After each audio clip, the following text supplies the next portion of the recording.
My name is Evan Dimas, and I am the chef and owner of Vangeli's Bistro here in Seneca on Ramcat Alley. All right, so having 2,000 people to feed and no kitchen to cook food in, I reached out to Angela Bradley, who was my U.S. Foods rep, and she said, I know a guy named Harold. He owns Betty's Hungry House, and he's got a huge kitchen.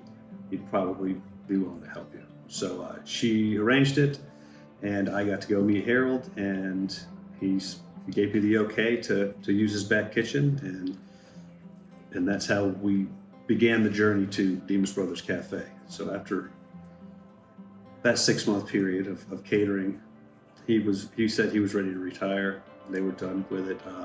So we ended up purchasing Betty's Hungry House and turning it into Dimas Brothers Cafe. And I want to say we signed the deal in April 2019, and in 1 month we pulled everything out, cleaned it, put it back together as a new cafe, and Dimas Brothers Cafe opened the doors. And we started building a great cafe. Through COVID, we started doing drive-through. So we used to do some to-go orders up in Kiwi Key. We also had the drive-through window open a few days a week so we could produce food that way. And then the tornado hit. It came right through. It went through Borg Warner. It came right through the neighborhoods.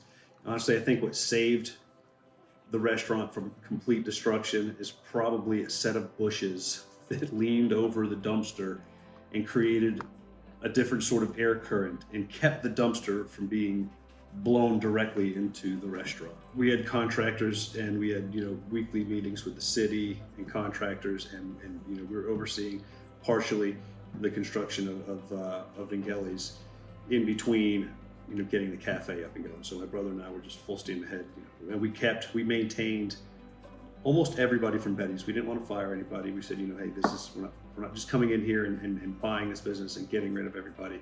We want to incorporate you. Everybody deserves the chance to work here. And just because we took it over doesn't mean you're not part of that plan. And it worked for the most part. We did have a couple people quit, and it didn't work out with a couple, but we still to this day have a couple people that originally were there, which is great.